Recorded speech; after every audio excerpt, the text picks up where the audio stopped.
Et bonjour à tous, bienvenue dans l'OM au Café ce matin après cette belle victoire de l'Olympique de Marseille.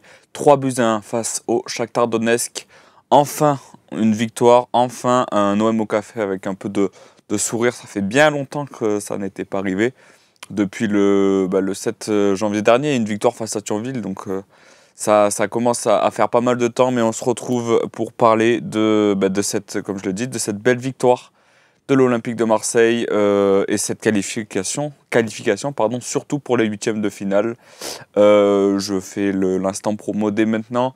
À midi, vous retrouverez Idriss Kasmi et Romain Ring pour suivre ce tirage au sort de la Ligue Europa des huitièmes de finale en direct, que ce soit sur Twitch ou sur le site du Fosséen. Donc on sera bien sûr là pour vous faire vivre ce tirage au sort. Mais avant ça, on va parler un peu de cette victoire, de ce beau succès des hommes de Jean-Loup Gasset. Un succès qui n'a pas été très très facile, mais le plus important est que l'OM ait remporté ce match. Je vois que vous êtes déjà nombreux, merci beaucoup de nous suivre ce matin. Alors je vois plein de monde, Le Bio, Charlie Goyard. Je vois plein de monde, j'essaie de vous lire, il y a pas mal de messages. Romancier 45, Saona 13, Lopsy, voilà, vous êtes nombreux ce matin. Il y a Saona 13 justement qui nous dit j'ai dormi comme un bébé. Je pense que beaucoup de supporters marseillais ce matin ont passé, ou même cette nuit, ont passé une très bonne nuit. Et alors ça, bien sûr, ça efface pas tous les matchs précédents, mais au moins ça permet un peu de souffler, comme le disait Jean-Loup Gasset en conférence de presse, ça donne un peu de soleil dans cette période qui n'est pas évidente pour l'Olympique de Marseille.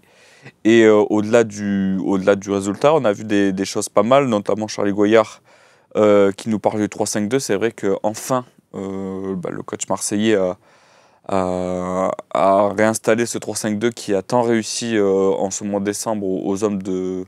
Alors maintenant, j'allais dire de Gennaro Gattuso, mais non, du coup, aux hommes de Jean-Loup Gasset. Donc, ça fait du bien de retrouver un système dans lequel les joueurs se sentent clairement à l'aise. On l'a vu notamment le match du Canter Merlin qui a été très, très intéressant, qui a énormément pressé ses adversaires, qui s'est beaucoup proposé sur son couloir gauche et qui est aussi, du fait de jouer en tant que piston gauche, est un peu délaissé de certaines tâches défensives, donc ça fait plaisir. Alors même de l'autre côté, on a vu un Klose un peu plus en difficulté, déjà qui concède le penalty sur une faute sur Eguinaldo, si je ne me trompe pas, en début de match, qui aurait pu faire très mal à l'OM, parce que je ne sais pas si on parle un peu du match, mais l'OM a connu un peu 20 minutes assez difficiles où on avait du mal à se créer des occasions. Le jeu était un peu stérile. Et défensivement, on avait l'impression que l'OM était en danger sur chaque offensive des Ukrainiens. Donc voilà, il y a eu peut-être ce premier quart d'heure assez difficile à gérer, mais ça a été bien géré ensuite par les Marseillais, et notamment l'égalisation de Aubameyang à la 23e, si je ne me trompe pas, ou à la 25e. A fait pas mal de bien aux têtes. Hugo 62 400 qui nous dit une vraie victoire sereine. Alors désolé, je comprends pas, j'ai pas réussi à lire ton message, désolé, j'ai pas compris. Je vais prendre un message par exemple d'Al Commandant T13003, un système de l'envie, un stade bouillant, une qualif, quoi de mieux. Comme tu dis, c'est vrai qu'en plus de cette victoire, on craignait un peu l'accueil des supporters marseillais. Alors bien sûr, il y a eu des banderoles notamment qui étaient déployées contre la direction, et notamment Frank McCourt, le propriétaire. Mais au-delà de ça, l'ambiance a été incroyable. Alors, dites-moi si certains ont eu la chance d'être au stade. Donc dites-moi voilà, comment vous l'avez ressenti. Mais c'est vrai que déjà de la télé, quand on regardait le match, on sentait une ambiance des grands soirs à l'Orange Vélodrome. Et ça fait plaisir de voir cette communion entre les joueurs et le public. C'est ce qu'on attend, c'est ce que même les supporters attendent depuis ce début de saison. Alors il y a eu beaucoup d'événements qui ont fait que malheureusement il y a eu un peu une cassure entre les joueurs et les supporters. Mais aujourd'hui, on peut enfin fêter une victoire et elle fait du bien. Le commandant qui me répond, qui dit au South Winner c'était magique. Écoute, ça donnait l'impression. Ça donnait l'impression vu de la télé avec pas mal de chants, notamment après l'égalisation d'Aubameyang et notamment en fin de match avec les buts de Sarr et de Kondogbia. Donc ça fait plaisir de retrouver cette ambiance. Justement, Escobar qui nous dit oui, j'étais au stade, belle ambiance malgré le match pourri. Alors match pourri, je te trouve un peu sévère. Comme je l'ai dit, on a connu 20 minutes assez difficiles où on avait beaucoup de mal à se créer des situations. Même dans le jeu, c'était assez stérile. C'était une possession du ballon qui ne créait pas grand-chose. On avait du mal à trouver Aubameyang et Mumbagna. Et au fil du match, on a commencé un peu à allonger les ballons, notamment sur Mumbagna, qui a été très intéressant dans sa faculté justement à peser sur la défense du Shakhtar et à gratter de pas mal de fautes. Donc ça a été intéressant. Aubameyang a fait un très très bon match hier, encore une fois. En Coupe d'Europe, c'est un peu le joueur qui on l'espérait, hein, sa signature, mais qui porte cette équipe en Coupe d'Europe, notamment. En Ligue 1, on sait que c'est un peu différent, mais cette année, il est auteur de 7 buts en 7 matchs de Ligue Europa, donc il est le meilleur buteur de la compétition. Il est aussi le meilleur buteur de la nouvelle édition, on va dire, de la Ligue Europa, avec 32 buts. Si je ne me trompe pas, il est passé devant Radamel Falcao grâce à sa réalisation hier contre le Shakhtar. Donc c'est un joueur qui alors, je vois Zofko qui nous dit est-ce qu'il choisit ses matchs. J'espère pas, je pense pas. Mais c'est un joueur qui est fait pour ces matchs à haute tension et on l'a vu que ce soit à l'aller où pareil, il marque un but et il fait une passe décisive. Et hier aussi, il est aussi buteur et aussi passeur décisif sur le but de Sarr qui, comme nous dit Hugo 62400, fait une très très belle entrée. Je suis assez d'accord avec toi, j'étais un peu... Je sais que certains aiment le joueur comme Romain Eric, mais moi je suis un peu plus réticent sur ce joueur. Mais hier, je peux que m'incliner devant son entrée en jeu avec beaucoup d'envie, beaucoup de percussions, de vitesse. Et on savait, on avait un peu analysé cette équipe du Shakhtar et on savait que la défense centrale n'était pas réputée pour sa vitesse. Donc l'apport d'un Sarr a été très intéressant, notamment, comme je l'ai dit, grâce à sa vitesse. Et au-delà de ça, il y a son but, plein d'opportunisme, où il suit parfaitement cette belle remise d'Aubameyang et il conclut parfaitement d'une très très belle reprise de volée. Donc si tout le monde peut revenir à son meilleur niveau grâce à l'arrivée de Jean-Louis Gasset, ça serait l'idéal. Zakoza qui me dit tu préfères Aubameyang ou Milik. Je dirais quand même Aubameyang du coup. Peut-être qu'après je suis un peu dans la culture de l'instant, mais je dirais Aubameyang qui je trouve a montré plus de choses intéressantes. Alors il n'y a pas le même échantillon de match, mais je préfère Aubameyang qui, comme on vient de le dire, a été décisif en Coupe d'Europe cette saison. Donc je choisirais le Gabonais. Luciano 13015 qui nous dit bravo au virage chute qui a su encourager l'équipe et ne pas mettre de l'huile sur le feu.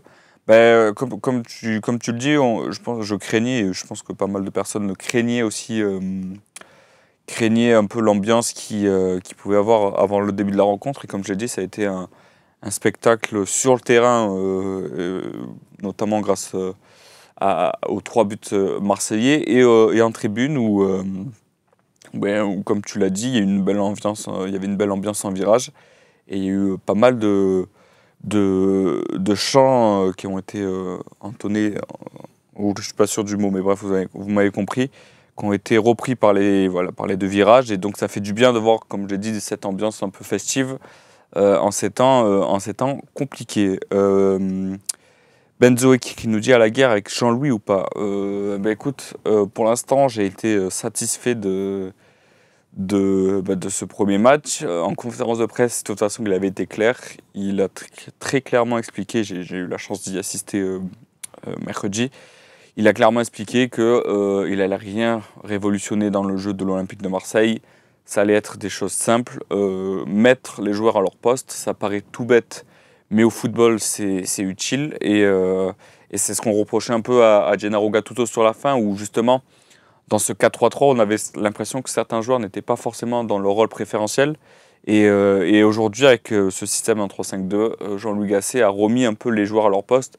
Je parlais de Merlin tout à l'heure, qui est beaucoup plus à l'aise dans un rôle de piston gauche, où, comme je l'ai dit, il a la liberté de se projeter offensivement, et justement, défensivement, il a moins de tâches à réaliser. Donc, même pour Klose, c'est le même constat, même si Klose, hier, défensivement,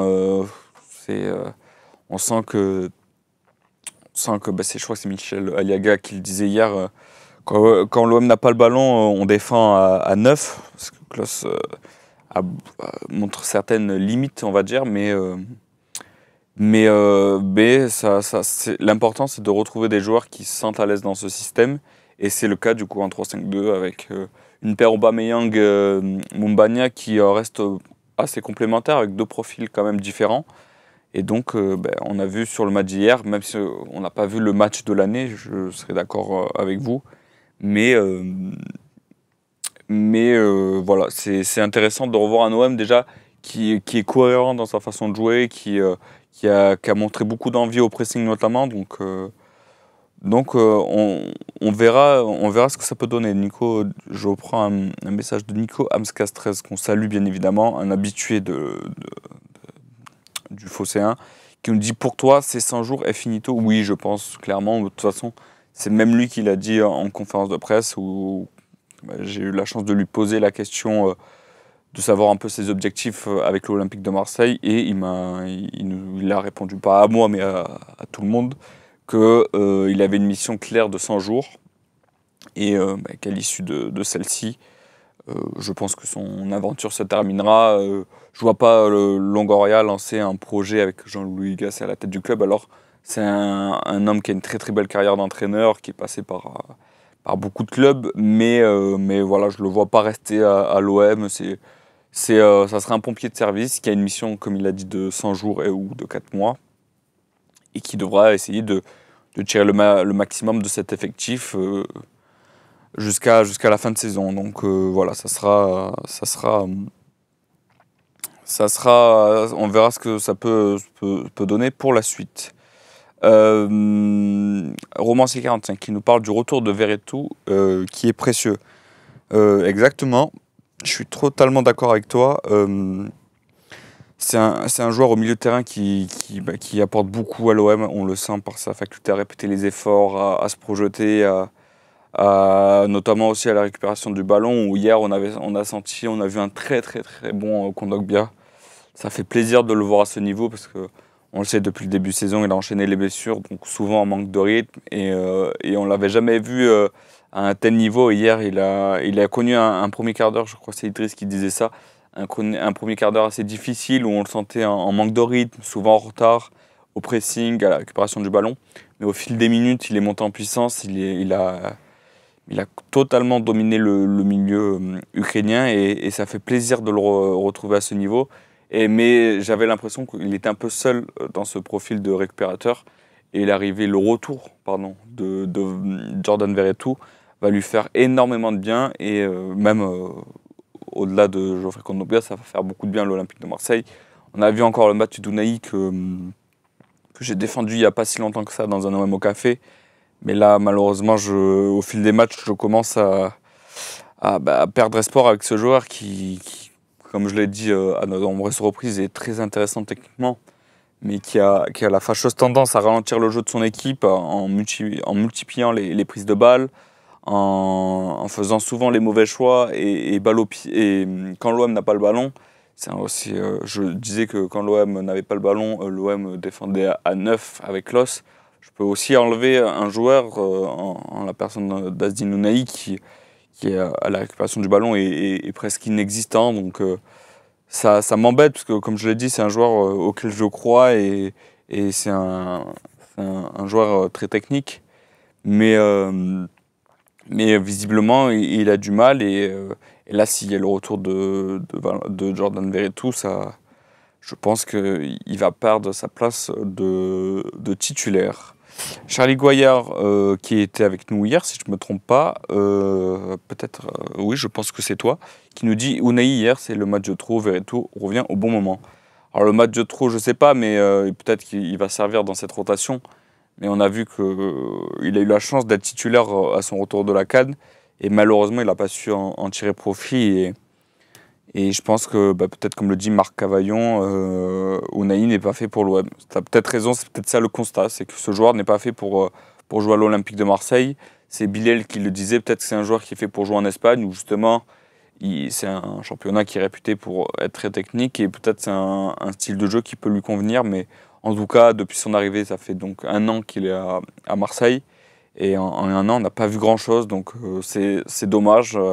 Pour lui, mais peut-être que voilà, cet été, on ne sait pas comment Pablo Longoria va gérer ce cas, mais voilà, va falloir trouver une solution parce que ça devient néfaste, ses prestations deviennent néfastes pour l'OM. Et aussi, on attend le retour de Valentin Rongier qu'on a pu croiser à l'entraînement mercredi dernier, parce que, il y avait la conférence de presse et une session de 15 minutes qui était ouverte aux médias pour suivre un peu justement les 15 premières minutes de cet entraînement. Et en sortant, en revenant, en partant du centre d'entraînement, on a croisé les journalistes. Nous avons eu la chance de croiser Valentin Rongier qui nous expliquait que son retour, il ne nous a rien dit de spécial, mais qui expliquait que son retour allait bientôt arriver et que, on l'espère en tout cas, parce que son profil manque à cet OM. Alors, il est 11h17, comme je vous l'ai dit, peut-être je vais faire un OM au café un peu plus court ce matin, parce qu'à 11h55, vous allez retrouver, comme je vous l'ai dit, Idriss Kasmi et Romain Herring pour suivre le tirage au sort des 8e de finale de la Ligue Europa. Donc, je vais un peu raccourcir cet OM au café. Je réponds juste à un commentaire de Mirax qui nous dit « Hello, j'ai pas reçu la notif, le tirage est bien à midi ». C'est exactement ça, mon ami. Comme je vais le refaire une petite promo pour le Phocéen. Le tirage au sort, vous allez le suivre avec Idriss Kasmi et Romain Herring à partir de 11h55. On va prendre l'antenne 5 minutes avant pour un peu parler des potentiels adversaires de l'Olympique de Marseille et évoquer le meilleur et le pire tirage comme on a l'habitude de faire quand il y a des tirages au sort. Donc tirage à midi qui est à suivre si tu veux le regarder. Si tu veux te regarder le tirage sans le son, c'est sur Canal Plus Foot ou RMC Sport 1. Et bien sûr, comme je viens de te l'expliquer, tu peux suivre sur la chaîne Twitch du Phocéen et sur le site le tirage au sort commenté en direct. On va parler, voilà, on va parler un peu justement de ce tirage. Hugo 62 400 qui nous dit quel tirage idéal pour toi, Loïc. Écoutez, Marc Cavaillon m'a devancé. Évitez Liverpool. Parce que je pense que c'est une équipe qui est largement au-dessus de l'OM et c'est une très très belle équipe qui est aujourd'hui leader de Première Ligue. Alors peut-être qu'ils vont un peu délaisser la Ligue Europa ils vont un peu mettre de côté la Ligue Europa pour justement se concentrer sur le championnat, mais sur le papier ça reste quand même une équipe qui est très très supérieure à l'Olympique de Marseille, donc je veux éviter cette équipe. Et comme le dit OM 13-30, éviter le Bayer Leverkusen qui, on le sait depuis le début de saison, comme Liverpool, est tout simplement inarrêtable depuis la prise en fonction de Xabi Alonso à la tête de l'équipe. Je crois que c'est... j'allais dire peut-être... Je sais pas si c'est... je crois qu'ils ont perdu aucun match, si je me trompe pas. Ou s'il y a besoin de... Je crois qu'ils ils ont perdu aucun match. Alors peut-être qu'ils en ont perdu un seul, mais je crois qu'ils sont toujours invaincus depuis une saison. Et bref, je pense que on sera tous d'accord pour éviter cette équipe. Donc je vois pas mal de... Voilà, j'allais reprendre un commentaire de Dudu qui nous dit le top c'est Villarreal. Je suis assez d'accord. Je rêve. Enfin, un bien grand mot, mais j'ai envie de voir en tout cas une confrontation entre l'OM et le Villarreal de Marcelino qui n'est pas forcément en grande forme avec son équipe. Je crois qu'ils sont actuellement 14e je vais vous dire ça, ils sont 14e de Liga. D'ailleurs, ils jouent ce soir face à la Real Sociedad, pour ceux que ça intéresse, à 21h. Je crois que c'est à suivre sur beIN Sport. Mais voilà, c'était pour faire... voilà, ils sont 13e de Liga avec 26 points. Ouais, ils sont très très loin des places européennes avec 14 points de retard sur la 6e place qualificative pour la Conference League. Donc je pense que ça serait une saison blanche pour Villarreal, mais qui va peut-être, comme l'OM, on sait que l'OM est en difficulté cette année en championnat, va se concentrer sur l'Europa League. Et c'est une équipe que je suis en train de regarder qui reste sur 5 matchs sans défaite, dont 4 matchs nuls et une victoire face au Barça. Donc je pense que c'est quand même une équipe qui est largement prenable. Et comme je l'ai dit, voilà, je veux revoir Marcelino au Vélodrome. Alors je pense qu'il se refera clairement siffler. Mais voilà. Sauna 13 qui me dit: est-ce que je crois à une épopée européenne? Tout dépendra du tirage. Si, comme je l'ai expliqué tout à l'heure, on prend Liverpool ou le Bayer Leverkusen, je pense que cette épopée européenne peut rapidement s'arrêter. Mais si je vois Wotonak qui nous dit Rangers pour l'ambiance. Voilà, si on affronte les Glasgow Rangers ou d'autres équipes, je crois qu'il y a le Slavia Prague, si je ne me trompe pas. Attendez, de toute façon, on a fait un article sur le Phocéen pour vous expliquer les 8 adversaires de l'OM. Donc il y a Liverpool, West Ham, Brighton, Villarreal, l'Atalanta Bergame, le Bayer Leverkusen, le Slavia Prague et les Glasgow Rangers. Donc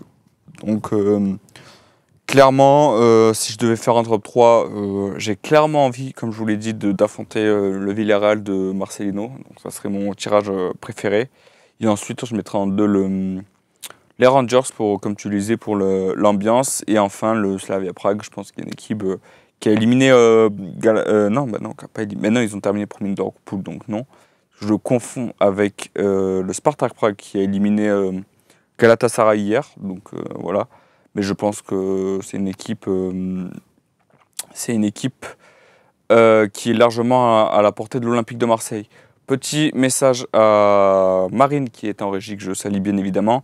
Idriss est au portail, donc si tu peux lui ouvrir, ça c'est avec grand plaisir. Lui, voilà, qui, comme je l'ai dit, animera ce tirage au sort des 8e de finale. Donc voilà, un peu voilà. Dites-moi dans le chat, j'aimerais bien savoir un peu ce que vous souhaitez comme tirage au sort. Il y a voilà, Marc Cavaillon qui nous parle de Villarreal ou le Slavia Prague. Épileptique 13 OM, faut pas confondre Sparta et Slavia. Je suis d'accord, c'est erreur de ma part, j'ai confondu. Scalp 7 qui nous parle de Brighton, qui serait un très bon tirage. Serait le bon tirage en tout cas.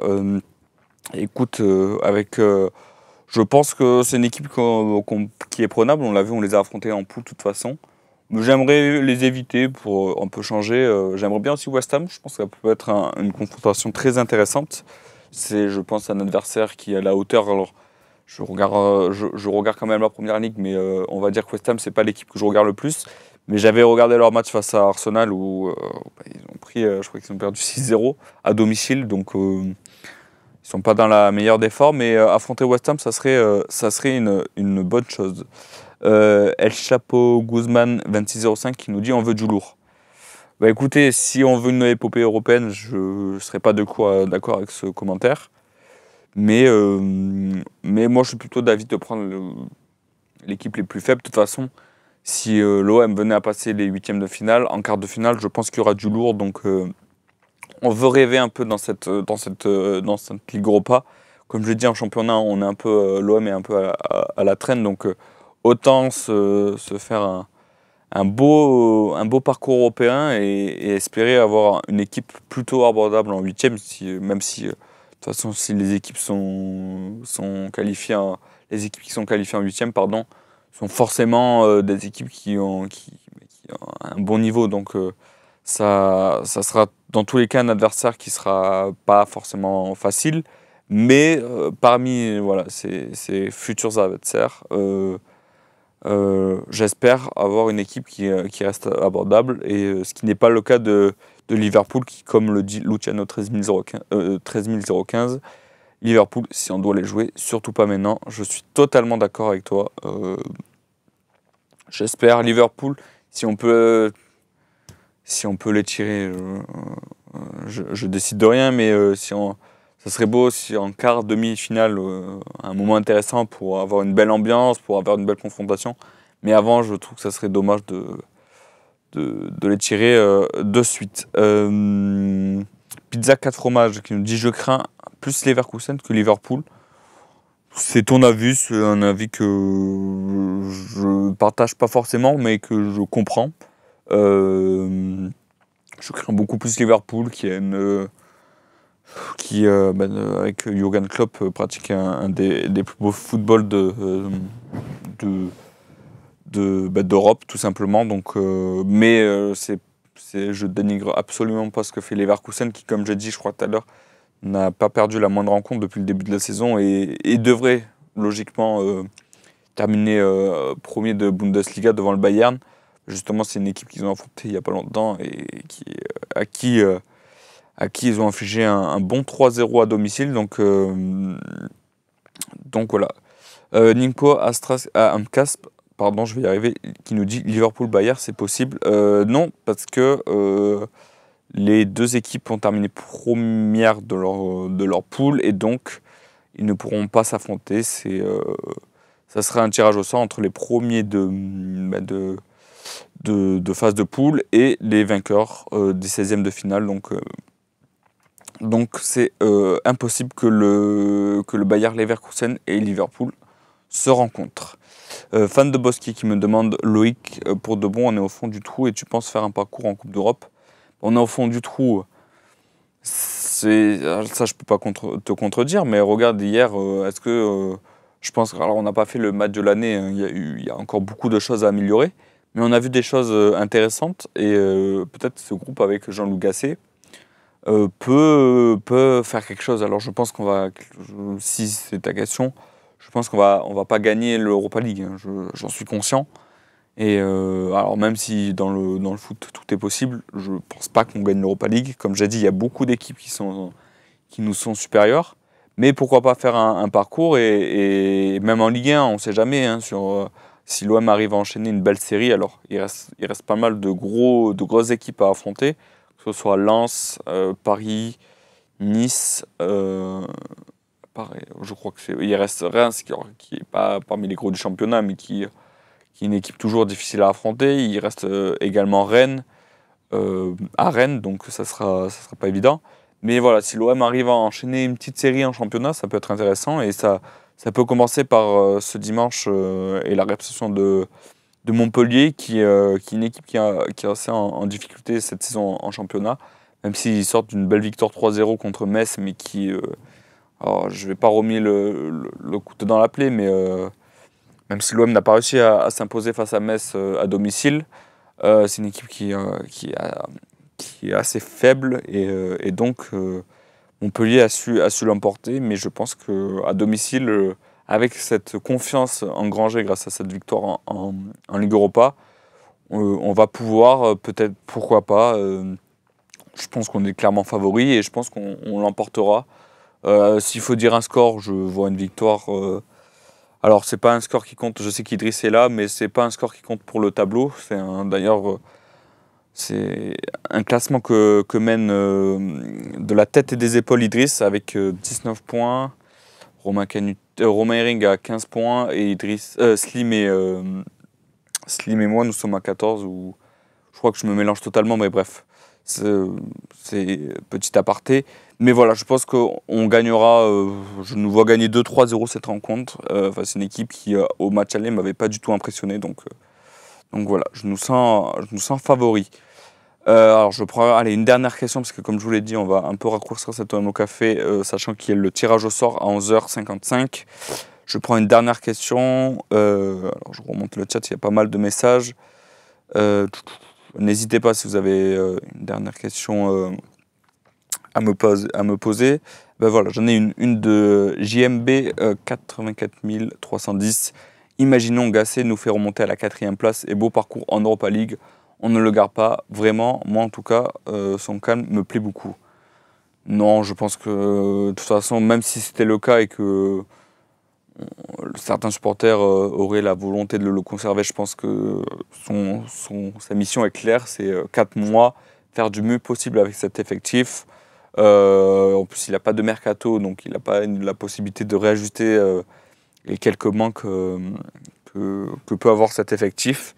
Et je pense qu'au bout des 4 mois, la collaboration, pardon, je vais y arriver, entre l'OM et Gasset se terminera. Et voilà, c'est juste une solution d'intérim et pour tenir jusqu'à la fin de saison, mais je ne le vois clairement pas rester jusqu'à l'an prochain à l'OM. Je pense que le but, ça sera de repartir sur un nouveau projet. Alors, on a l'habitude ces derniers temps de changer d'entraîneur. Ça sera une nouvelle fois le cas, mais je pense qu'on ne peut pas construire un nouveau projet avec Gasset à la tête du club. Même si, comme j'ai dit, j'ai été assez satisfait de ce qui a été proposé hier. Je ne vois pas, Gasset rester à long terme à l'Olympique de Marseille. Bah, écoutez les amis, il est 11h30, 11h31 précisément. Il est temps pour moi d'arrêter cette émission. Comme je vous l'ai dit, je refais un dernier instant promo. Retrouvez à 11h55 Idriss Kasmi et Romain Hering pour suivre le tirage au sort des 8e de finale de Ligue Europa.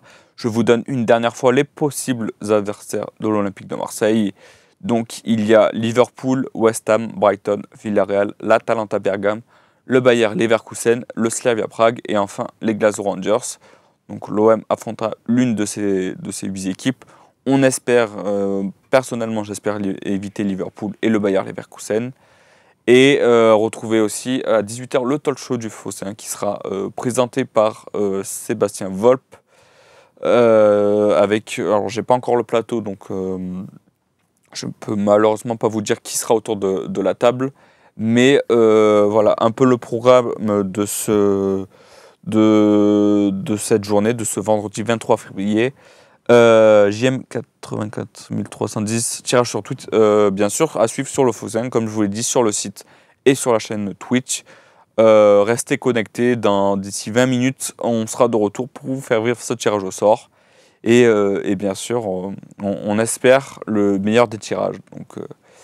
Donc voilà, merci encore de nous avoir suivis après cette belle victoire de l'Olympique de Marseille. Je vous souhaite pas un bon appétit parce que, comme je vous dis, il y a le tirage au sort, mais on se retrouve à 11h55 pour le tirage au sort. Merci beaucoup.